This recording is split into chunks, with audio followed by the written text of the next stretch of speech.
আসসালামু আলাইকুম সম্মানিত ভিউয়ার্স, আমি ইঞ্জিনিয়ার রাজু আহমেদ। আজকে যে ভিডিওটি আপনার স্ক্রিনে দেখতে পাচ্ছেন, এটি রাজধানীর সবুজবাগ থানাধীন দক্ষিণ গায়ে অবস্থিত। এটি পঞ্চমতলা আবাসিক ভবনের চতুর্থ তলা ছাদ ঢালাইয়ের পূর্বে রড বাঁধাই কাজ পরিদর্শন করেছিলাম। উক্ত পরিদর্শনকালে আমাদের ডিজাইন অনুযায়ী ইলেকট্রিক পাইপ বসানো, রডের বাঁধাই কাজ, বিম সেটিং, অন্যান্য কাজ ঠিকাদার তার দক্ষতার সাথে সুন্দরভাবে সম্পূর্ণ করেছে।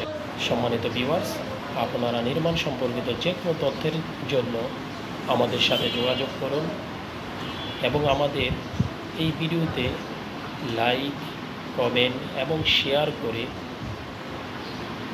আমাদের সাথেই থাকুন।